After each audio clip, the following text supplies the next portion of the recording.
Eh bien, bonjour et bienvenue à toutes et tous cette webconférence. Merci Link sur la santé buccale et le cancer, qui est un sujet où il n'y a pas tant d'informations que ça, et on le voit par le nombre de gens qui ont été mobilisés, qui se sont inscrits ce soir, plus de 170. Donc, bienvenue à toutes et tous. Alors, pour parler de ce sujet, nous allons être avec deux experts. D'abord, le docteur Richard Dahan. Donc, bonsoir docteur. Vous êtes chirurgien dentiste et enseignant à Paris. Bonsoir. Merci beaucoup d'être parmi nous ce soir. Et ensuite, le docteur Billard. Bonsoir, docteur Billard. Donc, vous êtes oncologue, chef de service du département oncologie radiothérapie à Gustave-Roussy. Et donc, nous allons également pouvoir échanger avec vous lors de cette webconférence interactive. Je laisse vite la parole à Laure et je vous souhaite à toutes et tous une excellente webconférence. Eh bien, bonsoir à toutes et tous. On est particulièrement enchantés avec l'association Patients en réseau et nos 4 réseaux donc autour des cancers du sein, poumon, gynéco et colorectal, parce que au quotidien, dans nos échanges, il y a plein de questions. Je viens d'être diagnostiquée, je vais avoir telle chirurgie, je vais avoir tel traitement de chimiothérapie, je vais avoir de l'immunothérapie, et ça suscite énormément de questions en fonction déjà de est-ce qu'on avait des interventions à faire pour ses dents, ou finalement est-ce que ce que j'ai c'est un aft, une mucite, est-ce que les antibiotiques ça va impacter mes traitements. Donc plein de questions, et on s'est rendu compte qu'on avait très peu de contenu pour faciliter finalement l'information des patients, et probablement au-delà aussi des soignants avec ces nouvelles thérapeutiques. Donc, on est ravis. Je vous rappelle que vous pouvez poser vos questions tout au long des interventions dans l'onglet questions. Et avec Oriane, on reprendra ces questions dans 2 temps d'échange avec nos spécialistes pour donc au mieux répondre à vos besoins, à vos interrogations sur ces sujets extrêmement intéressants pour garder le sourire face au cancer. Voilà, donc bienvenue, et je laisse tout de suite la parole au docteur Dahan. Bonsoir à tous. Et voilà, je suis très heureux d'intervenir auprès de vous parce que la santé bucco-dentaire, la prise en charge du cancer fait appel effectivement à toute une équipe pluridisciplinaire, et dans laquelle le chirurgien dentiste doit s'insérer. Donc, la problématique de comment garder le sourire, prendre soin de mes dents, de ma bouche, avant, pendant et après le traitement. Quelques généralités. La bouche, la cavité buccale du patient, c'est un écosystème en équilibre en l'absence de pathologie. Le problème, c'est que si on met pardon, on va passer à l'autre slide. Voilà. Donc, un écosystème en équilibre en l'absence de pathologie, ce cancer, le cancer met à mal cet équilibre. La flore buccale, si on fait un prélèvement et on met ça sur une boîte de pétri et qu'on envoie ça à l'analyse, on est effrayé. Puis en fait, on est en équilibre parfait, en l'absence de pathologie, hein, bien sûr. Tout ça est chamboulé par le cancer. Alors, il y a quelques syndromes évocateurs d'un cancer plus spécifique de la mâchoire, qui sont des sueurs nocturnes, une perte d'appétit, des douleurs nouvelles et prolongées, et puis des problèmes de vue ou d'audition, voire des douleurs d'oreille persistantes. Les facteurs de risque habituels sont bien connus. Donc, c'est le tabagisme avec 85% des cancers des voies aériennes aérodigestives supérieures qui sont impactés par un tabagisme chronique. La consommation d'alcool. Il y a aussi les infections à papillomavirus, certains sous-types HPV, en particulier l'HPV 16, qui sont des infections sexuellement transmissibles, pour lesquels une vaccination est aujourd'hui recommandée par la HAS, aussi bien chez les jeunes filles que chez les garçons.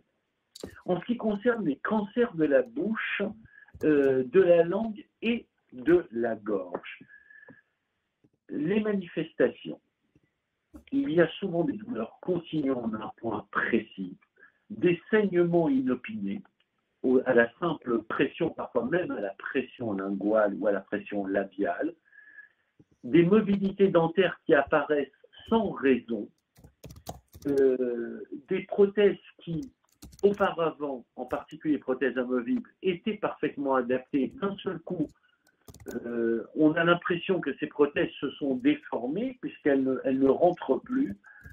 Il y a une inflammation, une enflure des glandes salivaires, en particulier au niveau des canaux de Wharton, des canaux sous-linguaux, qu'on retrouve complètement enflammés. Les grosseurs au niveau du cou, en particulier une adénopathie rétroangulaire unilatérale mandibulaire, et une masse sur les lèvres, dans la bouche ou sur la langue, qui ne répond pas à un traitement classique par cautérisation à l'acide ou un traitement chirurgical. Et il sera très important pour nous autres dentistes de bien faire un diagnostic différentiel avec une diagnosie qui, elle, est pédiculée, qu'on peut aisément sectionner au bistouri ou au bistouri électrique. La sensation persistante de nez bouché d'un côté, des plaies sur les lèvres et la langue qui ne guérissent pas malgré les soins quotidiens apportés et des soins en cabinet, une difficulté bien sûr à avaler et un enrouement et avec une altération de la voix qui persiste au-delà de 2 semaines et des douleurs en avalant qui se manifestent par la suite très rapidement en fait par une perte de poids. Alors le bilan bucco-dentaire prend alors toute son importance. À l'examen clinique, le plus facile à détecter, c'est l'ulcération, la lésion ulcéreuse qu'on reconnaît, ou la lésion dans la bouche ou sur la lèvre, qui ne guérit pas, qui ressemble un petit peu à une morsure, mais en fait ça ne guérit pas, ou une douleur dans la bouche qui ne disparaît pas.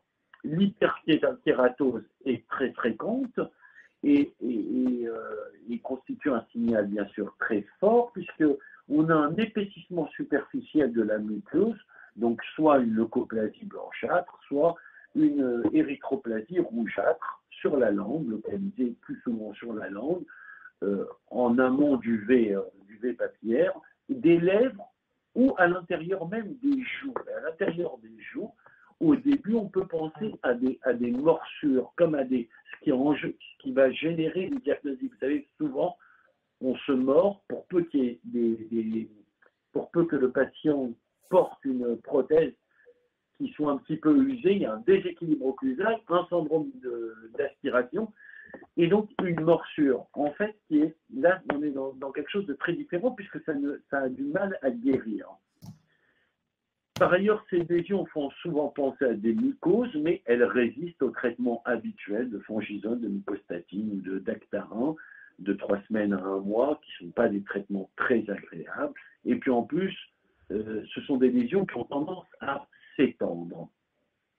Le message très important, c'est que ces cancers peuvent être diagnostiqués à un stade précoce. Gustave Roussy, et ma consoeur en parlera, recommande de consulter en cas de présence d'un des symptômes pendant 3 semaines. Vous savez, c'est la fameuse règle des 1 pour 3. C'est-à-dire que si le diagnostic, dans le diagnostic précoce qui va sauver les vies, si le patient présente un de ces symptômes pendant 3 semaines, à savoir durant 3 semaines, soit des douleurs à la langue avec des ulcères de la bouche que nous avons vu qui ne guérissent pas, ou des taches rouges ou blanches dans la bouche, et des douleurs dans la gorge, et ou un enrouement persistant, ou une déglutition douloureuse et difficile, une grosseur dans le cou, un nez bouché d'un côté ou un écoulement de sang par le nez. Donc, si vous présentez ces symptômes durant 3 semaines, il faut absolument consultez très rapidement votre médecin. Il y a aussi l'impact des traitements des cancers sur la sphère bucco-dentaire.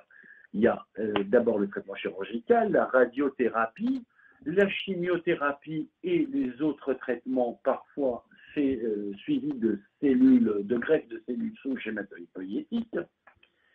J'ai repris un tableau que je vous présente là, un tableau qui est intéressant pour la suite des types de thérapie avec le mécanisme d'action. Ce tableau qu'on doit à Unicancer, en l'occurrence au professeur Mylène Dahan, mon épouse, avec un type de thérapie qui est la chimiothérapie, avec des utilisations de médicaments cytotoxiques, donc pour cibler et détruire les cellules cancéreuses en interférence sur leur division, leur croissance, la radiothérapie, en particulier maintenant les radiothérapies stéréotaxiques, l'hormonothérapie, les thérapies ciblées, les anticorps bispécifiques, les anticorps conjugués ADC, la thérapie génique, les immunomodulateurs, les MTI, les fameuses CAR-T-cells qui modifient génétiquement les cellules immunitaires comme les lymphocytes T, pour les rendre capables de reconnaître et d'attaquer spécifiquement des cellules cancéreuses, les vaccins, les peptides, les néopitopes, la radioimmunothérapie, tous ces traitements, utilisation donc de substances radioactives pour délivrer des rayonnements directs aux cellules ciblées sur les cellules cancéreuses, tous ces traitements vont impacter la sphère bucco-dentaire. Alors, ils vont impacter la sphère bucco-dentaire, c'est pas anodin. Il y a, au niveau de la radiothérapie, surtout un impact sur la salive avec des douleurs buccales et dans la gorge des mucosites et des stomatites qui peuvent s'infecter avec une sécheresse de la bouche, une xérostomie. Ces mucosites seront vues par le docteur Billard et seront développées après notre intervention.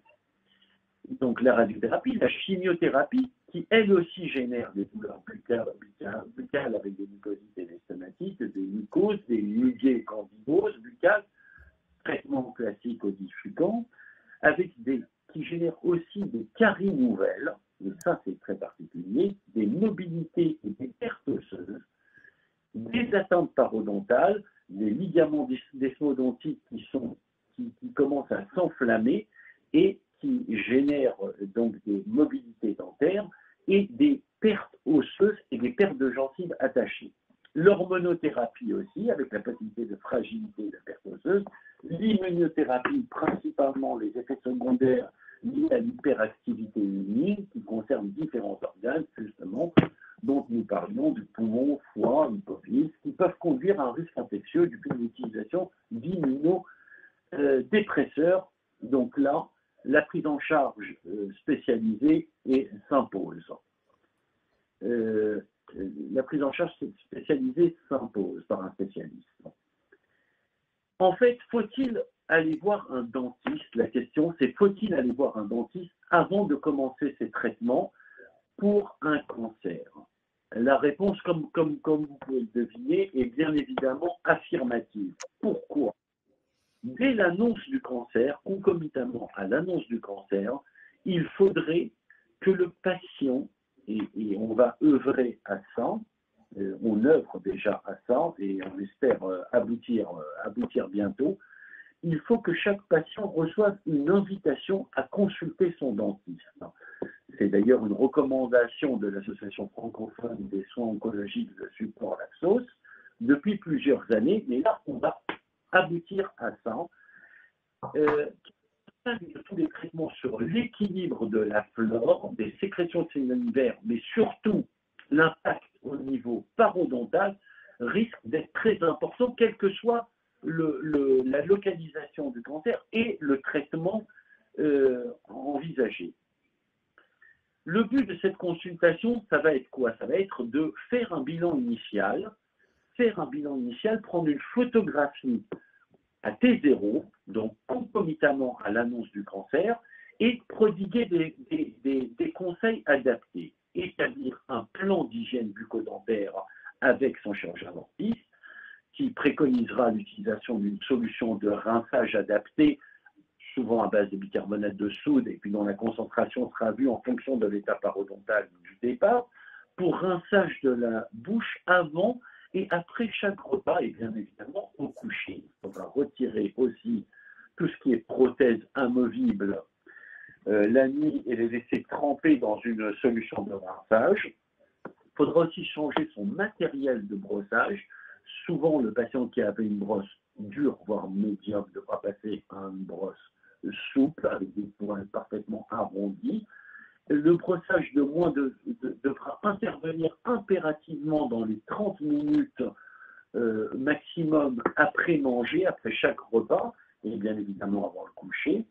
La langue et ses papilles ne seront pas oubliées avec des grattoirs pour la langue, toujours vers l'avant, donc du V papillaire vers la pointe de la langue, et un rinçage de la brosse à l'eau chaude permanent et un renouvellement au moins tous les 2 mois de sa brosse.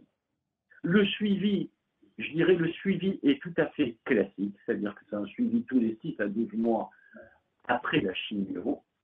Des conseils nutritionnels importants avec une collaboration avec un diététicien s'impose, avec le fait de boire beaucoup de liquides, de lait, de l'eau, prendre des aliments mous, éviter l'alcool, les aliments très secs qui irritent, les fruits secs. Les fameuses gouttières de fluoration. Gouttières de fluoration, donc le porte-gel fluoré, on a vu qu'il va y avoir un impact y compris sur l'organe dentaire. Mais bon, le plus important, c'est l'impact sur le desmodonte, ce qu'il y a autour de la dent, qui va générer des pertes osseuses et des mobilités dentaires et donc des pertes d'organes dentaires, mais il y a aussi des impacts sur l'organe dentaire lui-même, un développement de caries par une fragilisation des tissus dentaires. D'où le rôle de la gouttière de fluoration qui est recommandée. Prise d'empreinte lors de ce premier examen, soit prise d'empreinte classique et auquel cas les moulages seront confiés aux patients puisqu'on en aura besoin dans un second temps, ou alors aujourd'hui on prend des empreintes numériques beaucoup plus faciles puisque reproductibles aisément puisqu'on a juste un fichier STL. Des gouttières de fluoration, c'est une application topique de fluor pour renforcer l'émail dentaire 5 minutes par jour. Il y a aussi tout ce qui est photobiomodulation, mais attention, traitement au laser, à certains types de lasers, et non pas à tous les types de lasers, et qui sont très efficaces pour atténuer les douleurs de la bouche et de la gorge. Mais, encore une fois, cet impact est en cours d'évaluation, donc, parce que le référentiel de laser qu'on utilise, on dispose d'une large gamme de lasers avec des spectres très, très basses qu'il faut absolument encadrer. Enfin, il y a la particularité des biphosphonates, et là, les biphosphonates, qui sont des médicaments qui protègent bien sûr des os et des effets de certains cancers, c'est très utilisé dans le myélome multiple ou les métastases osseuses. Or, ces biphosphonates sont notre bête noire car ils peuvent donner des ostéonécroses maxillaires qui doivent être anticipées pour les éventuelles extractions dentaires ou reconstitutions bucco-dentaires. À savoir que le plan de traitement qui a été envisagé par votre chirurgien dentiste préalablement à l'annonce de ce cancer va être modifié lors de cet examen si un traitement biphosphonate se révèle nécessaire. La prévention reste donc la meilleure option pour ne pas avoir à intervenir pendant les cures de traitement et qui consiste à une mise en état anticipé de la cavité buccale avec éradication bien sûr de tout foyer infectieux bucco-dentaire. La radiographie panoramique, une simple panoramique est absolument indispensable lors de ce premier examen. On peut, en cas de pathologie un peu plus présente, utiliser un CBCT, un cone beam, puisque la dose de radiation est quand même très, très faible. Ensuite, rapidement, avant le traitement, pour une localisation qui n'est pas un cancer des voies aérodigestives supérieures, le bilan bucco-dentaire est fait avec un examen clinique indispensable, un examen panoramique, éventuellement, s'il y a des problèmes parodontaux, on peut demander un bilan long-côte. Ce sont vous savez, les fameux petits clichés, le bilan rétroalvéolaire. Et il y a une contre-indication, c'est la contre-indication de l'orthodontie. Tout ce qui est les multi-attaches, traitements orthodontiques par bague, doivent être différés au moment de cet examen, dès cet examen de bucco-dentaire d'annonce d'un cancer. Y a-t-il des foyers infectieux bucco-dentaires avérés ou potentiels? Dans l'affirmative, les préconisations, c'est la mise en état bucco-dentaire par le chirurgien dentiste, l'élimination des traumatismes et des foyers infectieux. S'il y a par la suite une chimiothérapie peu ou pas aplasiante, la préconisation toujours mise en état bucco-dentaire et élimination des foyers infectieux. Par contre, s'il y a une chimiothérapie, excusez-moi, je vais vous mettre la slide, s'il y a une chimiothérapie aplasiante, il y aura un délai entre la mise en état bucco-dentaire et le début de la chimiothérapie d'environ une quinzaine de jours. Préconisation, concertation, il faudra une concertation avec l'oncologue médical pour soit retarder dans la mesure du possible la chimiothérapie ou alors de reporter les soins bucco-dentaires non indispensables durant les périodes intercures. On peut quand même s'octroyer un délai de 2 semaines a priori, mais encore une fois, c'est à voir en étroite collaboration avec l'oncologue qui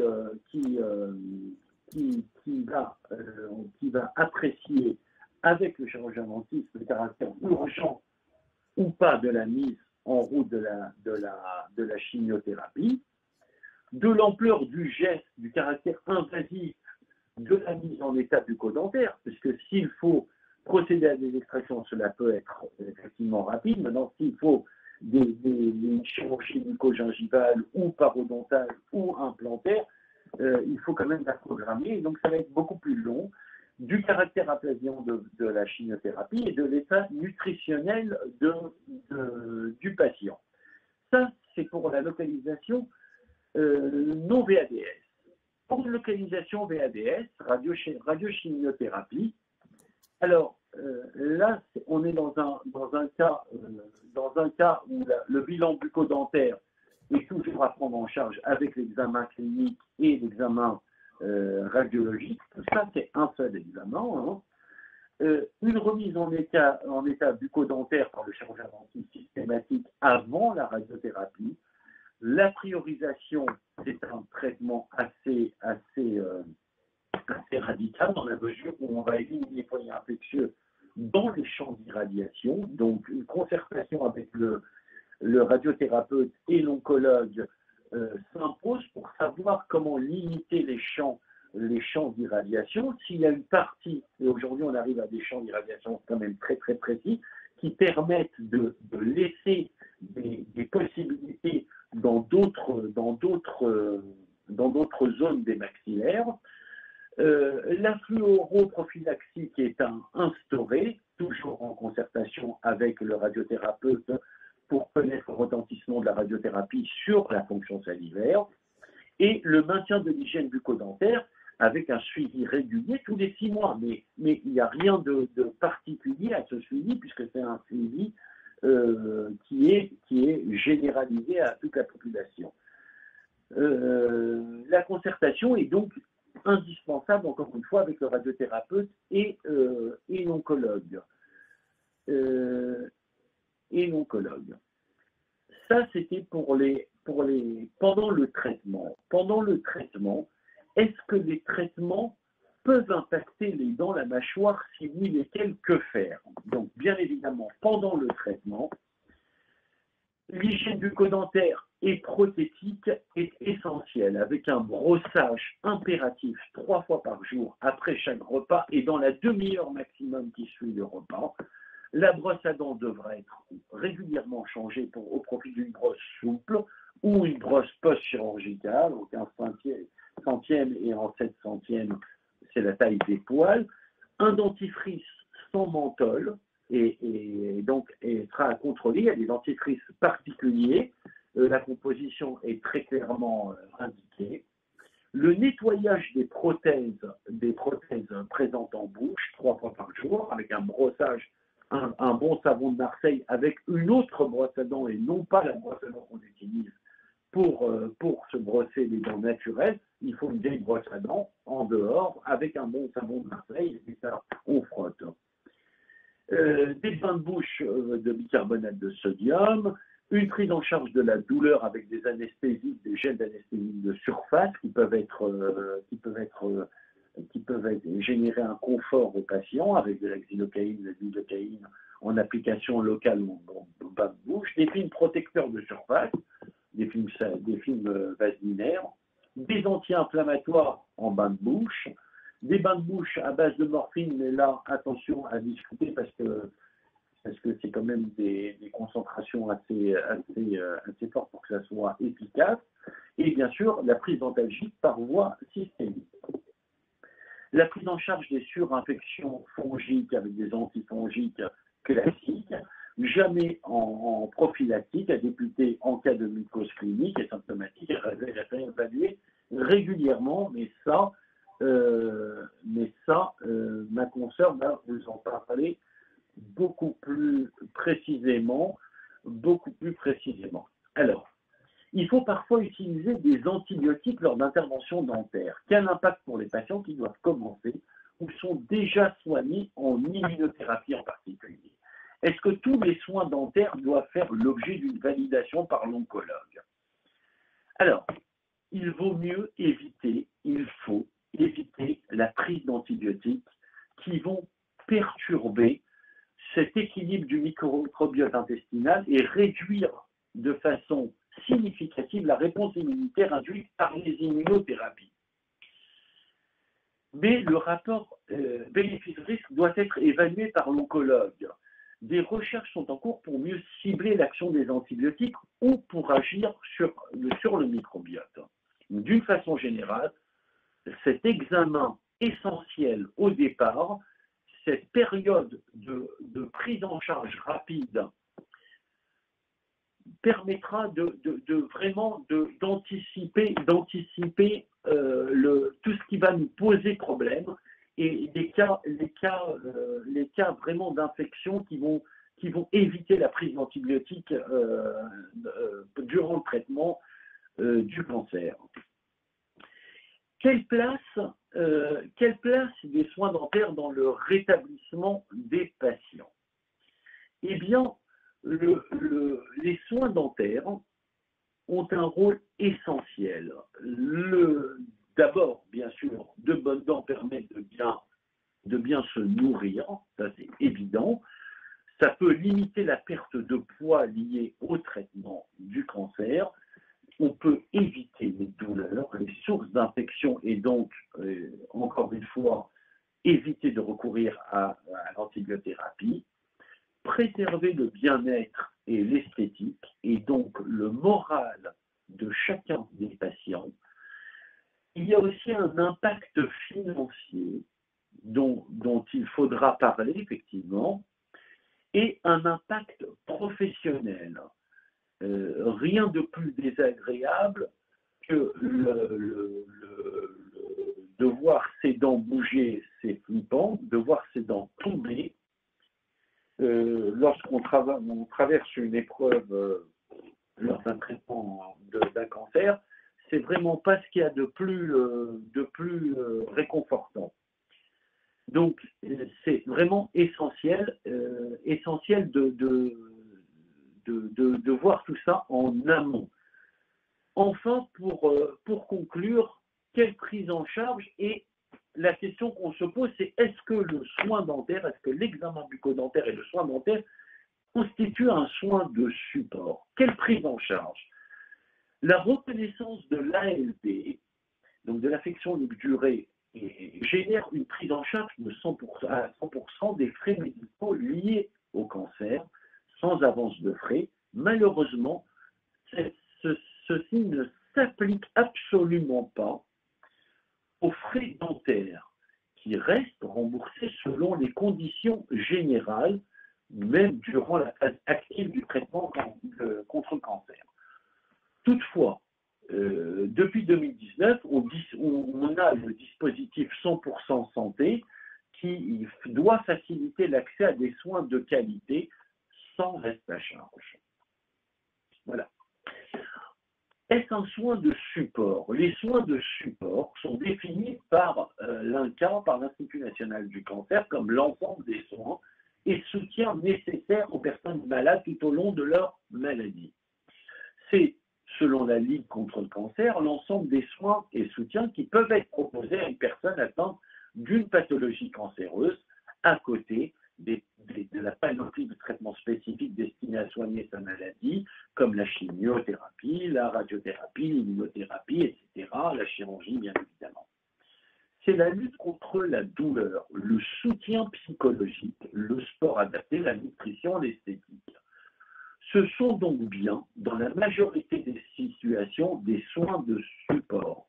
Le soin dentaire est un soin essentiel. C'est véritablement un soin de support. Deux messages à retenir.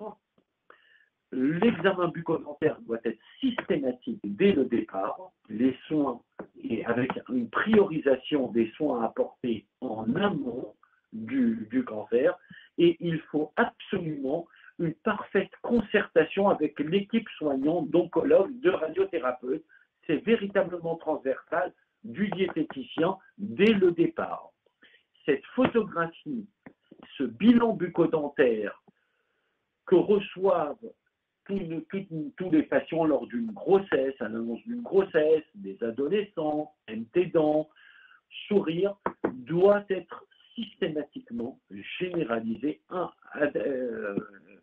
mise en place dès l'annonce du cancer. Voilà ce que j'avais à vous dire.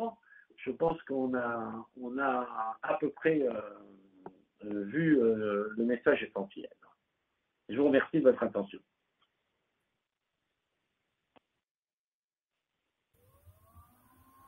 Laure, je crois que tu veux...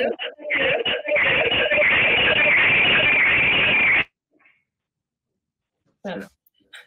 Alors, du coup, pardon, merci beaucoup pour cette présentation. Il y a beaucoup de questions dans le fil et nous savons qu'il y en a un certain nombre qui vont être répondues par le docteur Billard. Donc, on va juste en prendre deux pour aussi garder un peu le timing. Donc, on vous remercie déjà beaucoup pour ces messages clés, essentiels.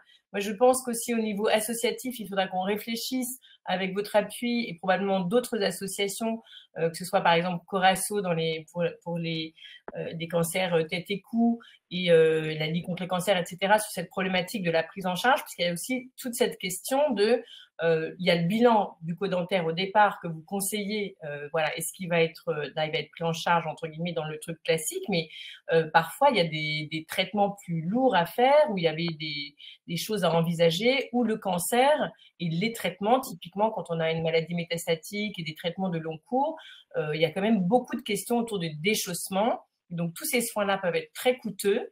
Et donc aujourd'hui, si on comprend bien, il n'y a pas de prise en charge particulière comme une sorte d'effet du cancer et de ces traitements. C'est bien ce que vous nous confirmez aujourd'hui. D'autant plus que l'impact du traitement du cancer est essentiellement sur le parodonte. Je vous ai expliqué que ce microbiote qui était en équilibre, cette flore buccale qui est en équilibre, très instable, très dynamique, c'est comme une réaction en chaîne, une réaction nucléaire qu'on a dans la bouche, en parfait équilibre. Avec le traitement du cancer, on va perturber tout ça. Or, le problème de la virulence des germes présents en bouche, c'est essentiellement des problèmes parodontaux. Or, les soins parodontaux ne sont pas pris en charge par les caisses. Et donc, c'est véritablement énorme problème. Mais encore une fois, le fait de les avoir diagnostiqués et circonscrits dès le départ, une maintenance parodontale, un soin parodontal léger avec un surfaçage, un curetage surfaçage superficiel et génère très peu de frais par rapport à une greffe mucogingivale, par rapport à une greffe de gencive attachée ou une régénération osseuse guidée, où là on est dans la chirurgie beaucoup plus lourde et dans des frais beaucoup plus conséquents. Dans le cas cancer ou pas cancer, ce n'est pas pris en charge. Et lorsque je parle de cet examen qu'on devrait arriver à mettre en place, autant cet examen chez la femme enceinte ou chez l'ado durant les 6 prochains mois génère une prise en charge des soins qui vont être induits, autant pour l'instant il ne s'agit pas d'avoir cette prise en charge. Il s'agit simplement d'obtenir la prise en charge de cet examen initial, de l'examen radiographique attenant, et c'est tout. Ce sera déjà une très bonne chose. Et surtout, ça permettra de circonscrire les traitements parodontaux. Merci beaucoup. Alors, effectivement, il y a c'est un message. Il y a énormément de questions. Vous pourrez y répondre aussi par écrit pendant qu'on écoutera le docteur Billard. En revanche, donc, on a bien compris, et l'oncologie et la médecine de façon générale, c'est une prise en charge multidisciplinaire et vous en avez parlé. Il y a des questions parfois sur, j'ai demandé à mon dentiste si ce traitement pouvait être compatible, vous avez notamment parlé de l'antibiothérapie.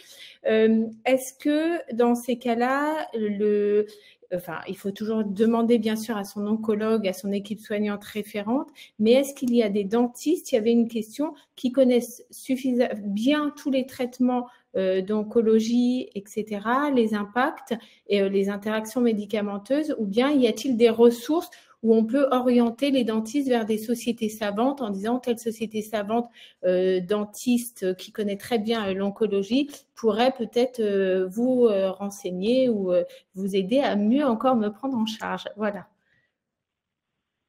Alors, effectivement, là,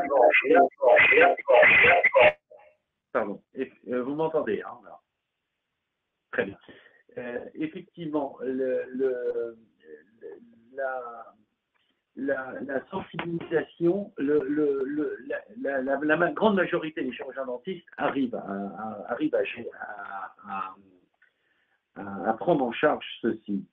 Maintenant, il faut les sensibiliser, effectivement, et en particulier sur l'impact parodontal avec les traitements d'onco. Et ça, on travaille dessus. Donc, pour l'instant, on mène plutôt le combat au niveau des universités. On a la chance, nous, dans notre profession de chirurgien dentiste, d'avoir toujours eu le tronc commun avec les études médicales. Beaucoup ont été infirmiers ou ont passé le même concours que nos confrères médecins, et donc après ça a été un choix. Et puis c'est bien parce que ça favorise la transversalité au niveau de nos équipes soignantes. Donc, grosso modo, de même que si on a un problème d'édentation, où on ne veut pas de prothèse amovible, on va s'adresser à son chirurgien dentiste qui va dire « je vous adresse à un implantologiste ou un parodontologiste ». D'accord ? Mais là, pour l'instant, la première étape consiste simplement en un bon examen préventif. Vous voyez, on s'inscrit vraiment au moment de la déclaration, un examen, une photographie précise. D'accord ? S'il y a urgence, la plupart des praticiens, la grande majorité des praticiens sauront adapter ou adresser immédiatement. Ce qu'il faudra absolument, et ce sur quoi on travaille, c'est d'insister sur l'urgence. Parce que l'urgence, cette fenêtre de tir qu'on peut s'accorder, est d'une quinzaine de jours. Et malheureusement, vous savez qu'on a des problèmes de démographie médicale et donc là, ça nous pose un petit souci parce que est-ce qu'on l'insère dans votre formulaire pour sensibiliser le chirurgien dentiste lambda non spécialiste de parodontologie ou d'implantologie qui va recevoir le patient? Est-ce qu'on indique effectivement qu'il va falloir qu'il prenne en charge très rapidement les problèmes aigus? Encore une fois, éviter les complications, éviter la radiothérapie future, éviter l'antibiothérapie qui va interférer avec les traitements buccaux. Donc tout ceci, c'est ce sur quoi on travaille. Mais voilà, j'ai bon espoir qu'on couvre tous les besoins de la population. En tout cas, merci beaucoup.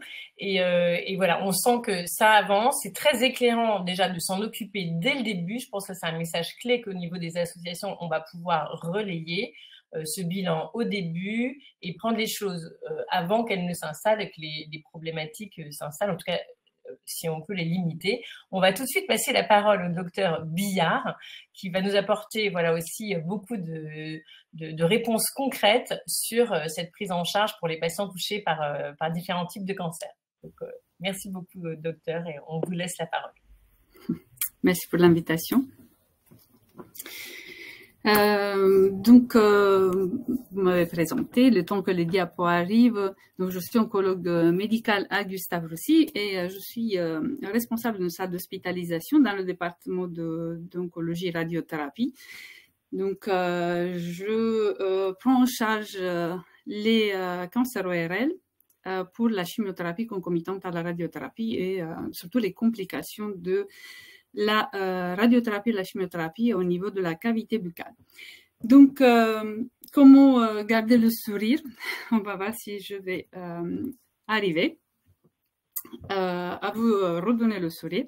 Donc, les mucites que nous prenons en charge pendant les traitements anticancéreux, ce sont des inflammations aiguës des muqueuses digestives. Donc, quand on parle de mucites, c'est de la muqueuse orale, oropharyngée et la mucite intestinale. Mais on parle souvent des mucites buccales ou orales. Et donc, ce sont des inflammations aiguës des muqueuses suite à des traitements oncologiques, chimiothérapie, radiothérapie, thérapie ciblée, immunothérapie. L'inflammation des muqueuses initiale peut entraîner ultérieurement, si l'agressivité chimique ou physique de la radiothérapie continue, entraîne des ulcérations douloureuses qu'on appelle AFT, qui peuvent avoir un impact important sur la qualité de vie et la capacité de s'alimenter des patients. Qui sont les patients plus à risque? Ce sont les patients qui sont traités pour une pathologie hématologique et qui reçoivent une greffe des cellules souches hématopoïétiques avec forte dose de chimiothérapie, mais aussi des fortes doses de chimiothérapie dans les cancers solides, ou une radiothérapie dans la région de la tête et du cou. Donc, pour nous, mais aussi pour les patients, il est essentiel de bien connaître les causes, les symptômes et les traitements de la mucite afin de mieux prévenir et les prendre en charge. Donc, les causes de la mucite, c'est la fragilité de la muqueuse buccale. La muqueuse est très sensible à l'action de la chimiothérapie et de la radiothérapie, car les cellules des muqueuses digestives sont parmi celles qui se divisent le plus vite. Donc, une cellule pour reconstituer les muqueuses, les cellules des muqueuses, on a besoin de 3 semaines.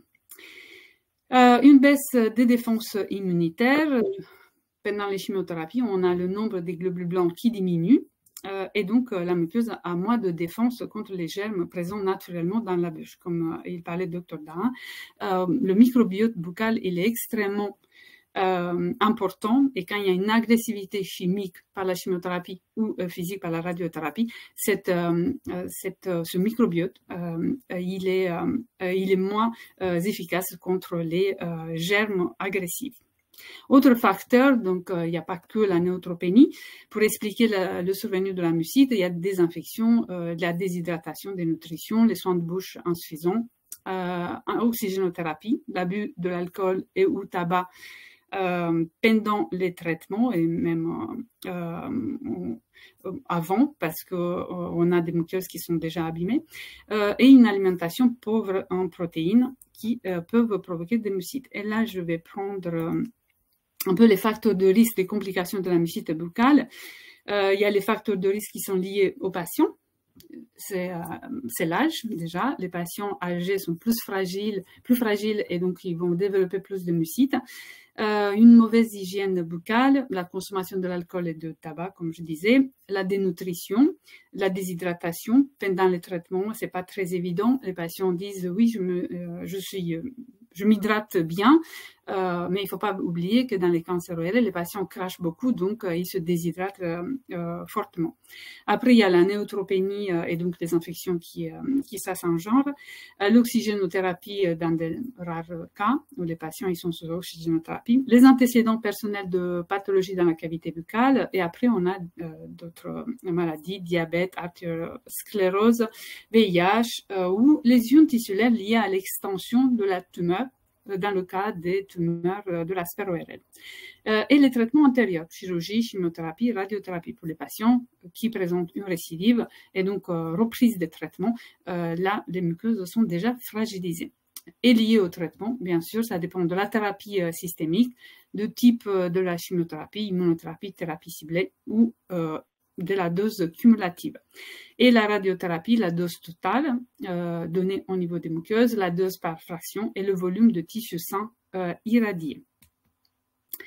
Le diagnostic repose sur l'interrogatoire et l'examen clinique. Donc à l'interrogatoire, on va chercher la sensibilité, la gêne à la déglutition, la douleur pouvant aller jusqu'à l'aphagie. Aphagie, ça veut dire qu'on ne peut plus rien avaler par la bouche.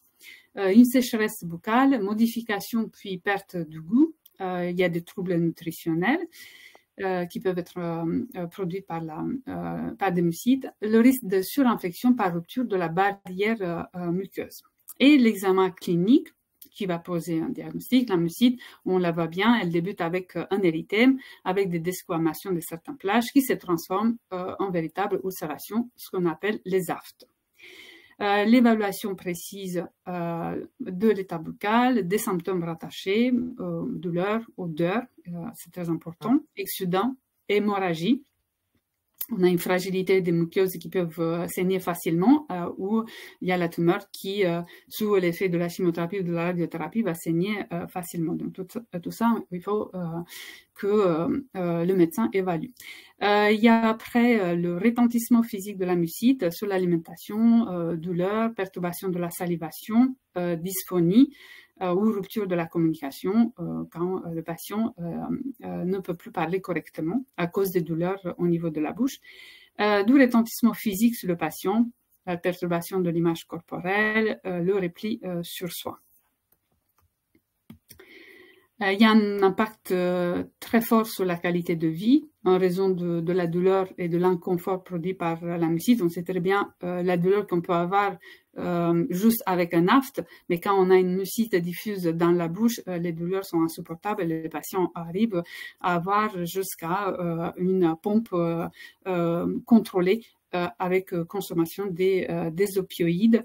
On peut avoir une prise alimentaire impossible et donc on doit faire appel à des alimentations artificielles. On a un risque infectieux également par la fragilisation des muqueuses et donc être amené à prescrire des antibiotiques ou antifongiques contre la candidose, contre les champignons. Et je n'ai pas dit, mais les lésions produites par la candidose, on appelle ça souvent muguet. Donc la dénutrition, c'est une conséquence des mucites. La difficulté de s'alimenter peut conduire à une perte de poids et un déséquilibre nutritionnel qui va affaiblir davantage le patient, d'où l'intérêt de faire attention. Et, par exemple, dans le cancer ORL, on suit ça de très près avec un diététicien qui va évaluer hebdomadaire, de façon hebdomadaire ou plus si besoin, la perte de poids du patient, les apports nutritionnels, et on va supplémenter avec des compléments nutritionnels oraux, mais on peut arriver aussi à une nutrition artificielle, entérale par la sonde d'alimentation, que ce soit la sonde nasogastrique ou la gastrostomie, ou par entérale par voie intraveineuse. Et après, l'impact psychologique qui est très, très, très important en raison des douleurs qui empêchent le patient de dormir pendant la nuit, ou qui le réveillent souvent, et les difficultés de s'alimenter, donc l'impact négatif sur le moral et la qualité de vie du patient. Il y a des échelles d'évaluation. Nous, on utilise souvent ces échelles. Ça nous aide aussi pour évaluer. Ça nous aide dans les recherches cliniques qu'on peut mettre en place. Et pour toute thérapie nouvelle, ces échelles sont extrêmement importantes parce qu'il y a une déclaration des effets secondaires sévères. En pratique, on utilise souvent ce qu'on appelle l'échelle d'évaluation EMS. C'est assez simple. Le grading A, c'est un érythème, une sensation désagréable, douleur, mais qui n'empêche pas l'alimentation. Le grade 2, un érythème, une rougeur au niveau des muqueuses, mais même des ulcères qui sont isolés, mais l'alimentation solide reste possible. Un grade 3, quand il y a des ulcères, plusieurs et même confluentes, et l'alimentation est mixée, liquide.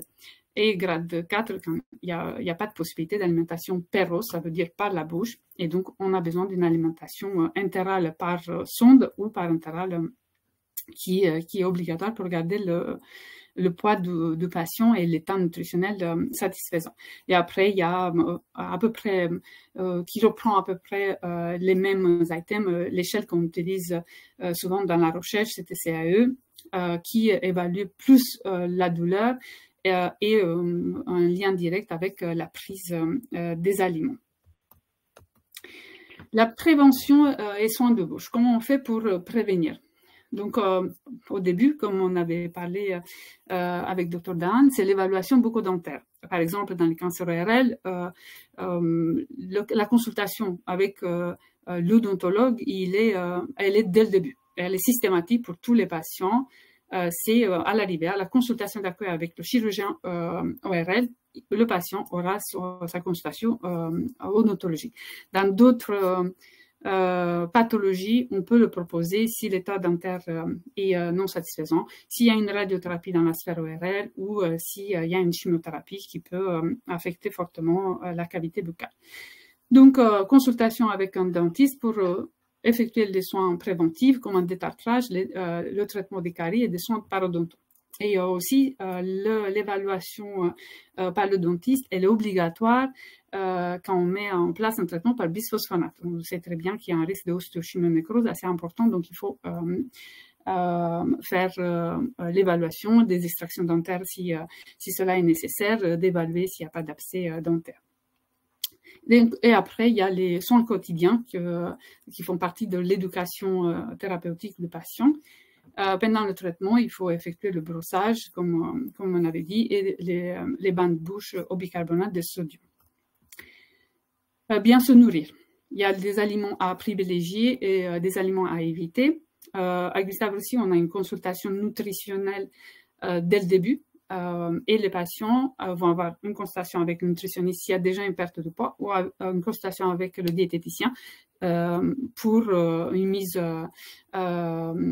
évaluation initiale et après pour le suivi. Et donc, ils reçoivent un livret avec les aliments à privilégier et les aliments à éviter. Donc, à privilégier aliments mous, mixés ou en purée, les glaces, sorbets et glaçons, protéines, viande de poisson, œufs, laitage, et puis une hydratation abondante. Extrêmement important, tisane, thé, café. Donc, hydratation, elle est extrêmement importante. Et à éviter les aliments durs, croquants et épicés, les boissons gazeuses, alcool et café. Nous, en ORL, on les laisse leur café.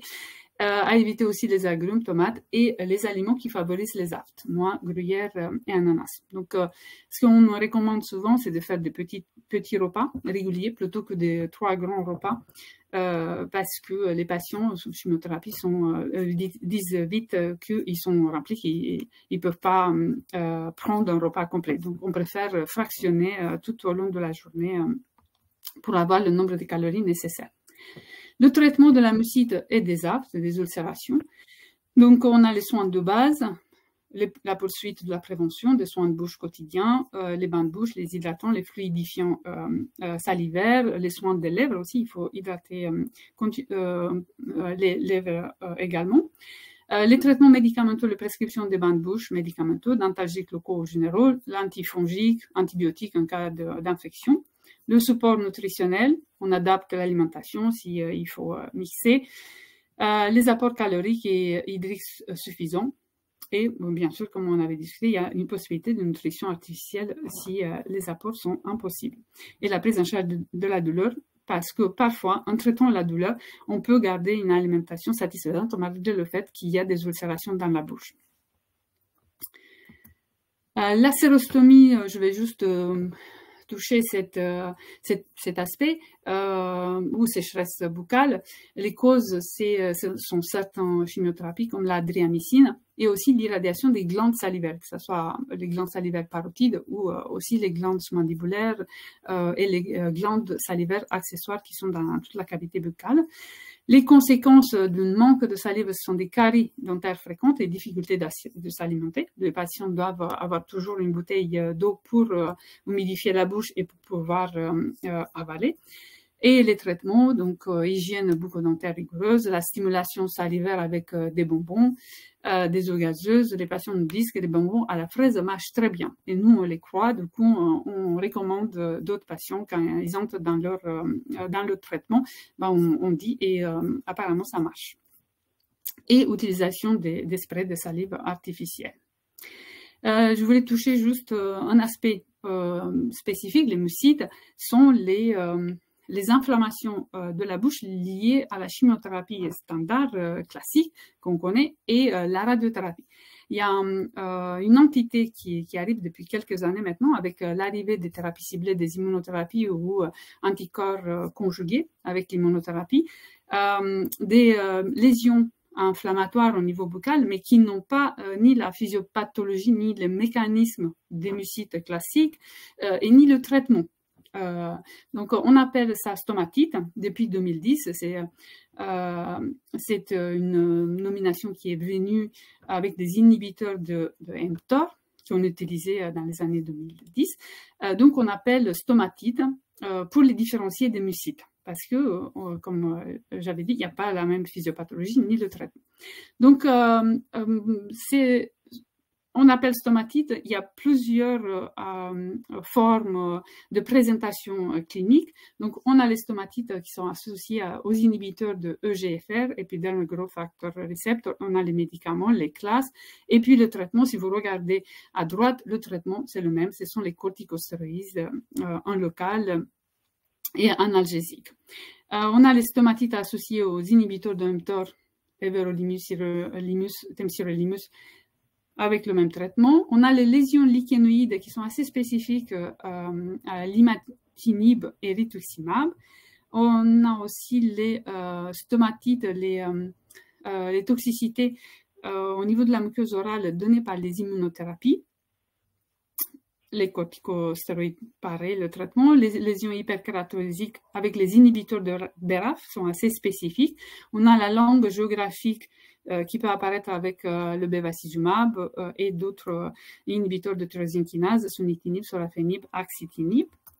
Et puis, les stomatites peuvent se manifester avec, sous forme de dysesthésie, des sensations dans la bouche anormaux avec le sunitinib, sorafenib, et puis dysgeusie avec les inhibiteurs de tyrosine kinase et les immunothérapies.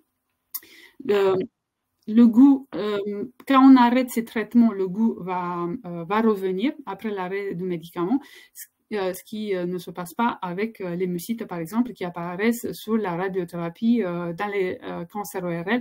On a une perte de goût qui peut persister 3-6 mois et même plus après.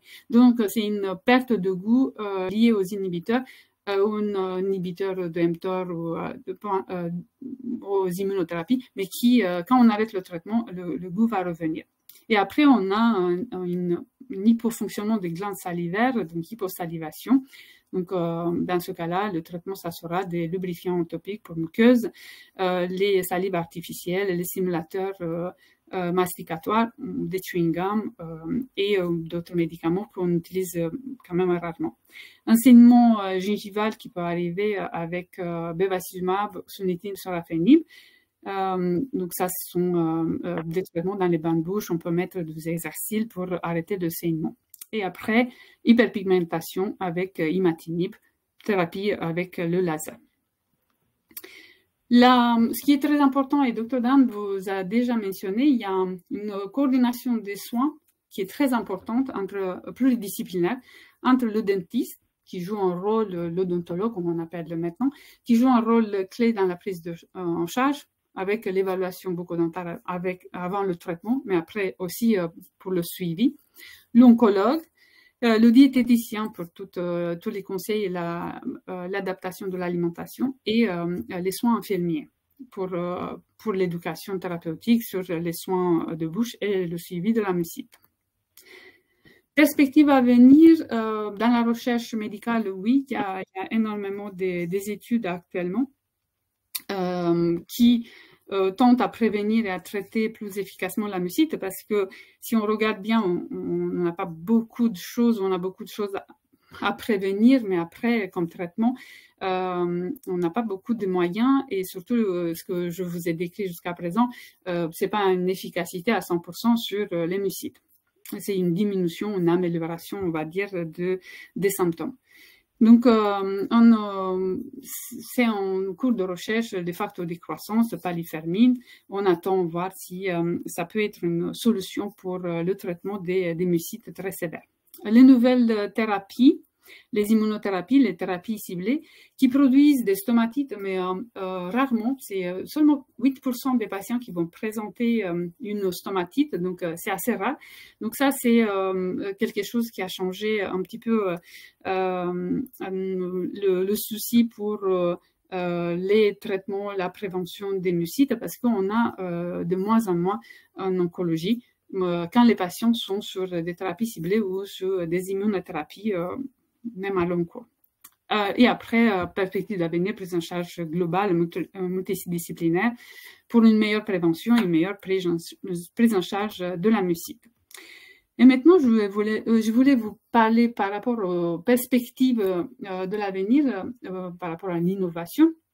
Nous, on a mis en place à Gustave Roussy la photobiomodulation, qui est une technique de photothérapie de basse énergie, des lasers, de LED, qu'on utilise pour prévenir les mucites liées à la chimio-radiothérapie pour les cancers ORL. Donc, cet appareil, on l'utilise là, vous voyez, pour les neuropathies périphériques, mais dans la sphère ORL, on utilise un extra-oral avec un protocole mucite extra-oral pour la prévention des mucites et aussi pour le traitement si on a des patients qui nous sont adressés avec déjà des mucites installés. Un deuxième appareil, c'est un dispositif intraoral pour prévention des mucites. Aussi le traitement, quand le patient peut introduire les languettes, c'est pas très évident quand on a déjà une mucite pour introduire les pads. Donc, parfois, ça nous arrive de ne pas pouvoir mettre les pads, donc on va faire que la mucite extra-orale. Donc, et pour la sécheresse buccale, pour tout ce qui est effet secondaire à distance ou des mucites chroniques ou une sécheresse buccale post-radique, ça marche, c'est assez efficace chez les patients parce qu'on peut récupérer de la salive avec la stimulation des glandes salivaires annexes accessoires au niveau de la cavité buccale. Et après, on a un dispositif qui est un complément pour les deux premières. Ça veut dire qu'on a des stylets et on peut aller illuminer un aft, une ulcération qui est un peu plus profond au niveau de l'oropharynx, de la base de langue. Donc ça, c'est un traitement plus pointu et qui marche très bien parce que en fait, les patients nous disent que la douleur disparaît dans les 2 heures post-traitement par photobiomodulation ou PBM. Donc, on a des résultats qui sont assez intéressants dans les cancers ORL. On a baissé l'incidence et la sévérité des mucites liées à la radiothérapie et à la chimiothérapie. Et aussi, on l'utilise pour ostéoradionécrose, ostéochimionécrose. Chez nous, ce sont les odontologues qui s'occupent de cette pathologie. Donc, elle est en cours de développement. On n'a pas des études encore qui prouvent l'efficacité. Le déroulement d'une séance de photobiomodulation, il faut faire minimum 3 séances par semaine. Pendant la radiothérapie pour les cancers ORL, dès le début de la radiothérapie, ou maximum 2 semaines de début de la radiothérapie et jusqu'à la fin. La durée de la séance avec les panneaux externes, c'est 4 à 8 minutes. Et pour les pads intraoraux, 2 à 5 minutes en fonction de but, si c'est préventif ou curatif, et de la sévérité de la musique. Et souvent, on combine plusieurs appareils pour un patient. Ça, c'est le livret que nous, on donne pour la photobiomodulation. On explique un peu l'historique, les indications, comment ça se passe. Cette technique ne produit pas, les patients ne la sentent pas, elle n'est pas douloureuse, ça ne chauffe pas les tissus, donc les patients ne sentent rien quand on applique. Par contre, ils disent bien qu'après la séance, parfois ça fourmille, parfois il y a une petite chaleur qui reste, ils sentent que ça fonctionne, il y a quelque chose qui se passe. Et après, au niveau de la douleur, c'est vraiment intéressant le retour des patients. Donc, en conclusion, la prévention des mucites, elle est essentielle, passe par une évaluation bucco-dentaire et des soins de bouche rigoureux avant et pendant le traitement. Le traitement est multidisciplinaire, donc on a besoin d'une collaboration de l'équipe médicale, de l'odontologue et du diététicien, et parfois du médecin de douleur.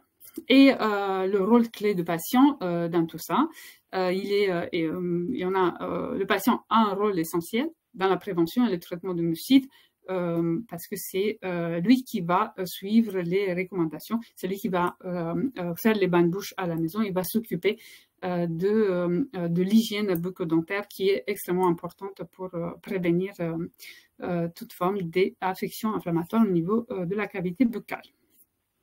Merci beaucoup, je pense que j'ai fini. Oui.